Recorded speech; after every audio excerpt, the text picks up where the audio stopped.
हम्म आज हम लोग चालू करने जा रहे हैं एक्सरसाइज 1.3। ठीक है। एक्सरसाइज 1.3 में सबसे पहले क्वेश्चन के लिए अपने को पढ़ना है क्वांटिफायर्स एंड क्वांटिफाइड स्टेटमेंट। देखो क्वांटिफायर क्या होते हैं, यहाँ लिखा है there are two types of quantifier.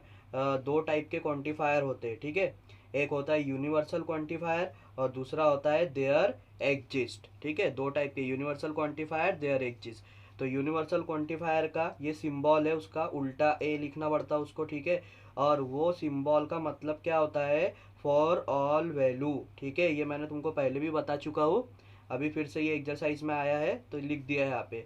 इसका मतलब क्या होता है, फॉर ऑल वैल्यू, बस इतना समझ के रखो अभी। यूनिवर्सल क्वांटिफायर में इसका मतलब क्या होता है, फॉर ऑल वैल्यू। ठीक है, और देयर एग्जिस्ट सेकेंड टाइप का जो क्वांटिफायर है उसका मतलब क्या है, देयर एग्जिस्ट, उसको ऐसा उल्टा ही लिखते हैं, उल्टा ही। ठीक है, तो इसका मतलब क्या होता है, एटलीस्ट वन वैल्यू। एटलीस्ट का मतलब पता है, कम से कम एक वैल्यू। अगर नहीं पता होगा तो यहाँ हिंदी में लिख के रख देना, कम से कम एक वैल्यू। ठीक है, एटलीस्ट का मतलब होता है कम से कम, तो एक वैल्यू बोल रहा है।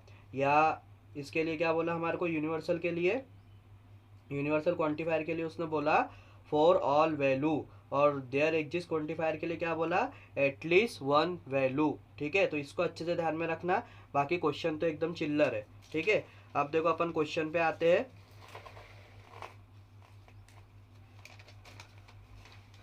एक्सरसाइज के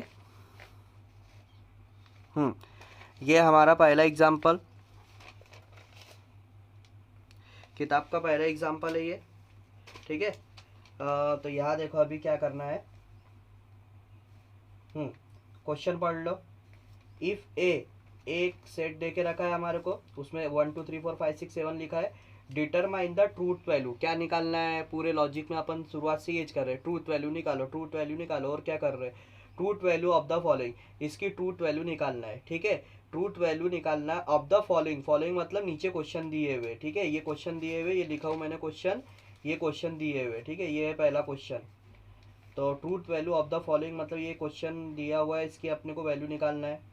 ठीक है, तो ये क्वेश्चन में इसको रीड बराबर करना। ये क्वेश्चन के लिए इसका पहला क्वेश्चन ये है। ठीक है, देखो क्या करना है, ट्रूथ वैल्यू निकालना है। ठीक है, अब ये क्वेश्चन में पढ़ के बता रहा, ध्यान से सुनो।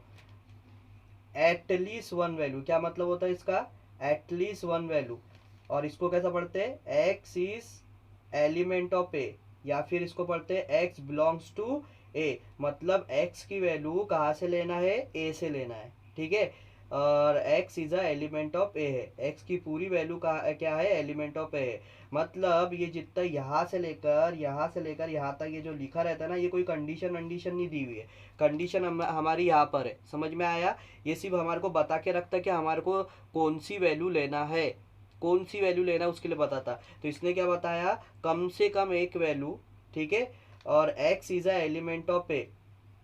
अब समझो मेरी बात, ये x दिखा, ये यहाँ पे x दिखा, तो उसका कहने का मतलब क्या है पता है, तुमको यहाँ पे जो x रखना है, वो x तुमको कहाँ से उठा के रखना है, a से उठा के रखना है। ये दिखा a अपने पास है 1 2 3 4 5 6 7, इसके अलावा अपन और कुछ नहीं रख सकते। ये हुआ इसका मतलब, समझ में आया। इसका मतलब क्या होता है, x is a element of a का मतलब क्या होता है, समझ में आ गया तुम्हारे को।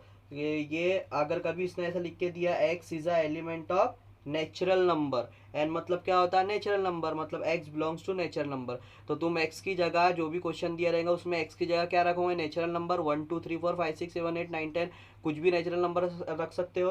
ठीक है, अभी हमको बोला है x is a element of A, तो अभी हम x की जगह जो क्वेश्चन में x जहाँ जहाँ भी आएगा उसकी जगह क्या रखेंगे, ये a की वैल्यू रखेंगे। समझ में आ गई बात, ये बात समझ गई, अच्छे से क्लियर हो गई इतनी बात। अब ये समझ लो इसका मतलब क्या होता, इसका मतलब क्या होता, हमको ये जो क्वेश्चन दिया है x माइनस 4 इक्वल टू 3, तो इसमें नहीं क्या आंसर क्या आ रहा है इसका, 3 आ रहा है, 3।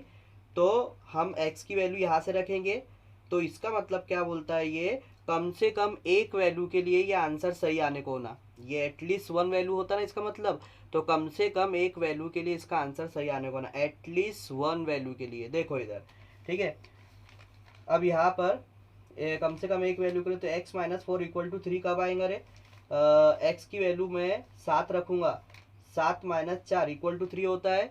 होता है ना, ये अपने को यहाँ से देख लेना है, बस अपने को दिख गया है तो बस वो एक वैल्यू के लिए आ रहा है ना, कम से कम बाकी के लिए आ रहा है क्या, नहीं आ रहा, लेकिन कम से कम एक वैल्यू के लिए आ रहा है ना, तो वही एक वैल्यू यहाँ लिख के बताना उसको, बोलना for x is equal to 7, तो हम क्या यूज कर रहे हैं, for x is equal to 7 use कर रहे हैं बोलना। तो ये अब क्वेश्चन है ना, एक्स माइनस 4 इक्वल टू 3, ठीक है, तो एक्स की जगह वैल्यू रखो 7, 7 माइनस 4 इक्वल टू 3, ठीक है, तो कंडीशन आ गई, सेटिस्फाई हो गई, 7 माइनस 4 3 होता है, तो इसीलिए यहाँ पे लिखना, इसलिए x equal to 7 satisfies satisfies the satisfies the condition x minus 4 equal to 3, इसको सेटिस्फाई करता है, x बराबर 7 इसको सेटिस्फाई करता है, इसलिए द गिवन स्टेटमेंट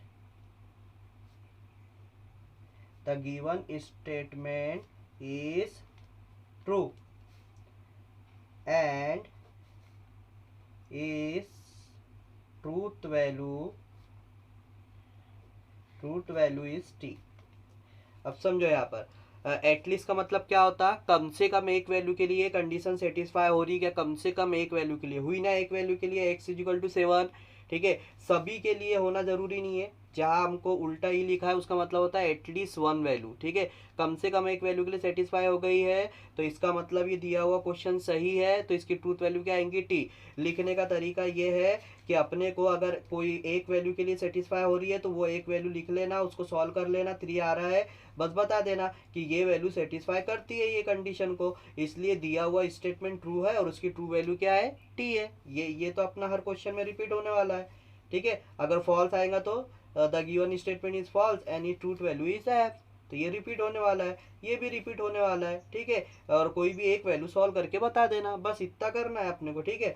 अब ये वाला सेकेंड क्वेश्चन देखो, फॉर ऑल, इसका मतलब क्या होता है, फॉर ऑल, चलो इसको छोड़ो पहले, ये देखो x इज एलिमेंट ऑफ ए, इसका मतलब समझ गए तुम्हारे को, x की वैल्यू कहाँ से लेना है, हमको a से लेना है, ठीक है, तो यहाँ पे x की वैल्यू कहाँ से रखना है, a से रखना है, ये हमारा a है, बस यही से रखना है, समझ में आ गया, ठीक है। फॉर ऑल वैल्यू मतलब ये जो दी हुई कंडीशन है ना, ये यहाँ की एक ही हर एक वैल्यू के लिए सेटिस्फाई होना चाहिए, हर एक वैल्यू के लिए, ठीक है, एक वैल्यू से काम नहीं चलेगा, जैसे यहाँ पे एक वैल्यू आई थी सेटिस्फाई हो रही थी तो ट्रू हो गया था, लेकिन यहाँ एक वैल्यू सेटिस्फाई हो ट्रू नहीं होगा, सबकी सब वैल्यू सेटिस्फाई होना चाहिए, तो सबकी सब वैल्यू लिख लिख के देखना है क्या, लिख लिख के नहीं देखना है, ऐसे दिमाग में सॉल्व कर लेना है, ठीक है, अगर सबकी सब वैल्यू सेटिस्फाई हो रही है तो पट से लिख देना सेटिस्फाई कर रही है सब वैल्यू, और अगर सेटिस्फाई नहीं कर रही है एक भी वैल्यू सेटिस्फाई नहीं कर रही है तो उसको लिख दो, समझ में आया, लिखना हमेशा क्वेश्चन में एक ही वैल्यू है,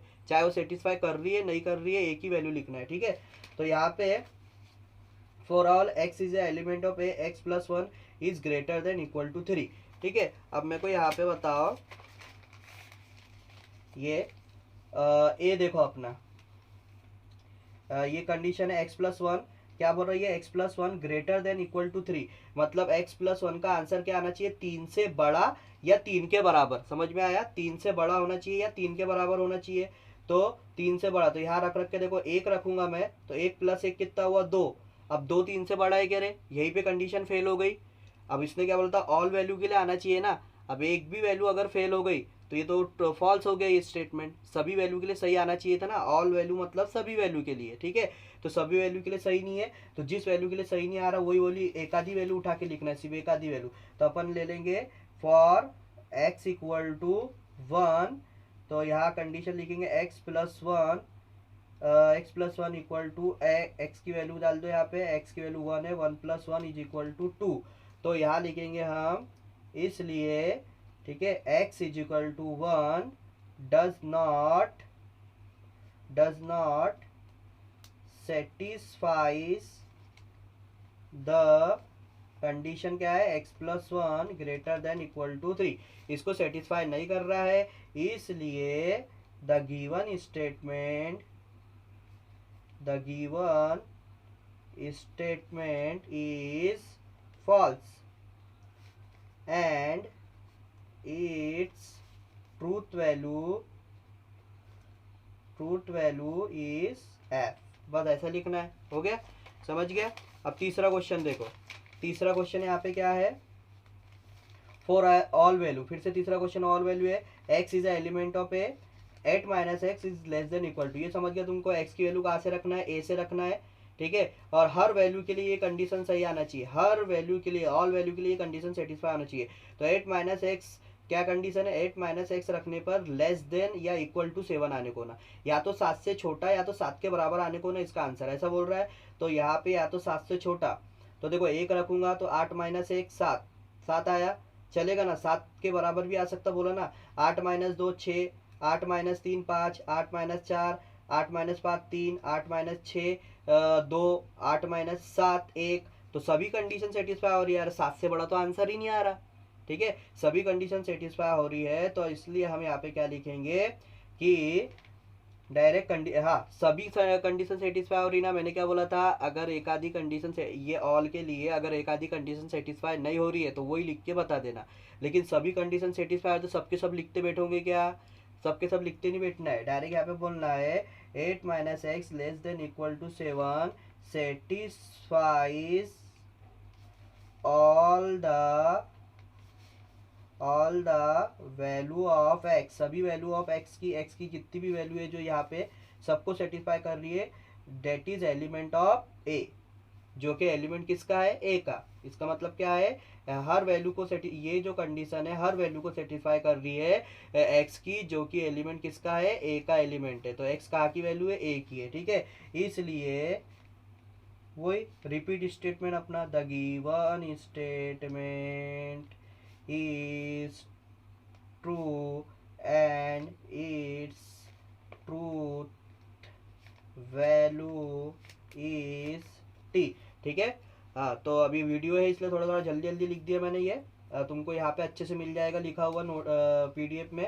क्वेश्चन नंबर 4 देखो, एटलीस्ट की बात आ गई है, ठीक है, एक्स इज अ एलिमेंट है, ये तो समझ गया ना, एक्स ए से उठाना है, एक्स प्लस 8 इक्वल टू 16, अच्छा तो x प्लस 8 का आंसर इक्वल टू 16 लिख दिया है, ठीक है, 16 आने को होना, और यहाँ हमको क्या बोला है, एटलीस्ट वन वैल्यू ना, तो कम से कम एक वैल्यू के लिए भी सही आ गया तो ट्रू हो जाएगा, कम से कम एक वैल्यू के लिए भी सही आ गया तो ट्रू हो जाएगा। तो x प्लस 8 बराबर 16 आता है कोई x रखने पर, अच्छा मैंने यहाँ पे 7 रखा, 7 प्लस 8 इक्वल टू कितना होता है, सबसे बड़ा वैल्यू तो 7 ही है ना, यहाँ पे 7 प्लस 8 15 होता है, 7 प्लस 8 15 होता है, सबसे बड़ा 7 है, तो अब 7 से ही नहीं आ रहा तो बाकी इससे तो आने ही नहीं वाला, सबसे बड़ा 7 है, 7 प्लस 8 15 होता है, 16 आने ही नहीं वाला, तो इसका मतलब ये एक भी वैल्यू के लिए सेटिस्फाई नहीं करता है, ठीक है। तो हम यहाँ क्या लिखेंगे, यही वाला स्टेटमेंट, बस डज नॉट लिख देंगे, x plus 8 equal to 16 does not satisfies any value of x belongs to a, किसी भी वैल्यू को सेटिस्फाई नहीं करता है x की जो बिलोंग्स टू एक है, ठीक है, इसलिए the given statement is false and its truth value is F, ठीक है, बस ऐसा लिखना है, the given statement is false and is truth value is F. चलो ये समझ गया तुम्हारे को। अब इसके बाद तुम्हारे को होमवर्क है, देखो ये वाला होमवर्क है, हेयर डू होमवर्क एक्सरसाइज 1.3 का क्वेश्चन नंबर 1 और मिसलेनियस एक्सरसाइज का क्वेश्चन नंबर 4। तो देखो वो भी मैं तुम्हारे को यहाँ पे बता दे रहा हूँ, एक बार देख लो इधर, देखो इसको, ये है वो क्वेश्चन, ये क्वेश्चन नंबर 1 है अपना एक्सरसाइज का, ये देखो एक्सरसाइज 1.3 का क्वेश्चन नंबर 1 है अपना। तो ये तुमको बता रहा हूँ इसमें क्या बोला है, देखो वही ए दे के रखा है पहला, x is element of A such that x minus 8 equal to 1, अरे x कहाँ से लेना है, a से लेना है, ठीक है, तो आंसर क्या आना चाहिए, x माइनस 8 इक्वल टू 1 आने को होना, ऐसी वाली रखो x की जिसका आंसर 1 आ जाए, ये देखो 9 रखो यहाँ पे, 9 माइनस 8 1 हो गया, कम से कम एक वैल्यू सेटिस्फाई हो गई ना, तो बस वही रख के बता देना तुम x इक्वल टू 9, ये पहला क्वेश्चन जैसे किए थे ना बिल्कुल वैसे ही, ये पहला क्वेश्चन किए थे, एक वैल्यू रख के दिखाया था अपन ने, ठीक है, बिल्कुल यही है कॉपी पेस्ट, ठीक है। फिर दूसरा, all value of x is element of x square plus x is an even number, अच्छा एक्स स्क्वायर प्लस एक्स करोगे तो इवन नंबर आएगा। तो एक्स क्या है पहला 3, 3 का स्क्वायर कितना होता है 9, 9 प्लस 3 कितना हो जाएगा 12, इवन नंबर है। 5 रखो, 5 का स्क्वायर 25, 25 प्लस 5 30, इवन नंबर है। इसी प्रकार तुम सभी वैल्यू रखोगे ना तो सबसे इवन नंबर ही मिल रहा है तुम्हारे को। ठीक है, तो सब वैल्यू रख रख के दिखाऊंगे क्या, मैंने बोला सब वैल्यू आ रही है तो रख रख के नहीं दिखाना है, डायरेक्ट तुम बोलोगे। जैसे यहाँ लिखा मैंने ये वाला 8 - 7, ये सेकेंड थर्ड वाला, ये थर्ड वाला लिखा हो 8 - 7 सेटिस्फाई ऑल द वैल्यू, तो ये कंडीशन लिखना है तुमको, x square plus x satisfy all the value of x that is a, बस ये लिख देना उठा के, समझ गया। At least one value such that x square is less then 7, कम से कम एक वैल्यू ऐसी है क्या जिसका एक्स स्क्वायर करोगे तो लेस देन 0 आएगा। पहला सबसे छोटी वैल्यू तो 3 है, 3 का स्क्वायर करो कितना होता है 9, 0 से छोटा आएगा क्या नहीं, तो ऐसी कोई वैल्यूज नहीं है जिसका आंसर लेस देन 0 आएगा। तो यहाँ पे यही वाला जो अब भी हमने किए थे ये वाला x does not satisfy the value of x is a element, और ये उठा के लिखना है। ठीक है, ये कंडीशन लिखोगे तुम वहाँ पे एक्स स्क्वायर लेस देन 7 यहाँ आएगा ये। ठीक है, does not satisfy the value of x is है, बस इसकी जगह ये रखना है तुम्हारे को, इसकी जगह ये रखना है तुम्हारे को, समझ गया। बाकी सेटिस्फाई तो नहीं कर रही है वो। और ये for all value x is element x is an even number, तो यहाँ पे तुम लिखोगे x is a even number बोल दिया ना, यहाँ पे कोई इवन नंबर है क्या, इवन नंबर है 12, लेकिन इसने क्या बोला फॉर ऑल वैल्यू, सभी इवन नंबर है कह रहे नहीं है, तो तुमको वही लिख देना है यार कि ये डज नॉट सेटिस्फाई, ये जो अपन ने लिखे थे यहाँ पर, इसको एक कंडीशन लिखोगे x is an even number does not satisfy all the value of x that is belongs to a। ठीक है, फिर वही स्टेटमेंट अपना the given statement it falls and institute value is F, फिर ये x यहाँ पे क्या बोल रहा है x is element is such that 3x + 8 greater than 40, इसका आंसर 40 से बड़ा आना चाहिए, 40 से बड़ा, तो सबसे बड़ी वैल्यू रख के बता दो 12, 12 तिया 24, 24 + 8 42 होता है, नहीं 12 का 12 बाद में जो 36 होता है, 36 + 8 कितना होता है 42, 42 इज ग्रेटर देन 40 होता है, 42 बड़ा है ना, तो एक वैल्यू तो आ गई ना 12, बस वही रख के दिखा देना जैसे पहला क्वेश्चन किए, वही रख के दिखा देना और डायरेक्ट बोल देना कि x = 12 satisfy the given condition, इसलिए ये ट्रू है, बस। ये वाला देखो 2x + 9 is greater then 40, her value के लिए ये सेटिस्फाई होना चाहिए, तो ये रखेंगे 3 पहले यहाँ पे, तो 3 रखा मैंने, सबसे छोटी वैल्यू तो 3 है ना, 2 तिया 6, 6 + 9 कितना होता है 6 + 9 15 होता है, तो सबसे छोटी वैल्यू से सेटिस्फाई हो गया ये। अब दूसरी बड़ी वैल्यू रखूंगा तो 15 से बड़ा आंसर आएगा, तो ये सबके लिए सेटिस्फाई हो रहा है, तो डायरेक्ट लिखेंगे ये वाला, ये जो लिखा है 8 - 7 is satisfy all the value, बस सेटिस्फाई ऑल द वैल्यू, मतलब कहने का मतलब ये हुआ जो 4 क्वेश्चन मैंने तुमको ये सॉल्व करके दिया ना, 4 क्वेश्चन, बस यही स्टेटमेंट सब में लगने वाली, यही स्टेटमेंट, तुमको कोई अपने दिमाग से अलग से स्टेटमेंट नहीं लेके आना है, यही स्टेटमेंट सब जगह लगने वाली, इतना सा कॉमन सेंस लगा के लिखना है, वो समझ आ गया। इसी तरह मिजलेनियस एक्सरसाइज में भी है, वो भी तुमको एकदम इजीली आ जाएगा। ठीक है, अब देखो आगे सेकंड कंसेप्ट है अपना डुएल, डुएल पढ़ना है अपने को। ठीक है, सेकंड कंसेप्ट सेकंड क्वेश्चन के लिए डुएल पढ़ना है।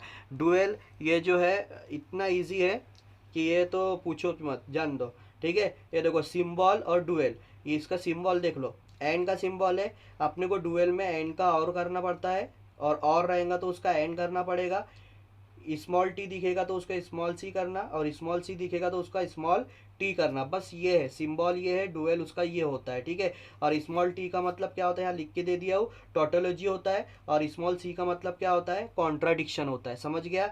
स्मॉल टी का मतलब टोटोलॉजी और स्मॉल सी का मतलब कॉन्ट्राडिक्शन। अब देखो करना क्या है, अपने को क्वेश्चन दिया रहेगा और अपने को क्या बोलेगा, कन्वर्ट इट डुएल, इसका ये क्वेश्चन का डुएल करो, तो अपने को क्या करना है सिर्फ पता है क्या डुएल में, अपने को ये सिर्फ ये सिंबल को ये बदल देना है ऐसा, मतलब जहाँ एंड दिखेगा वहाँ और लिखना, जहाँ और दिखेगा वहाँ एंड लिखना, जहाँ टी दिखेगा वहाँ सी लिखना, जहाँ सी दिखेगा वहाँ टी लिखना, बस इतना सा करना है, बाकी कुछ नहीं।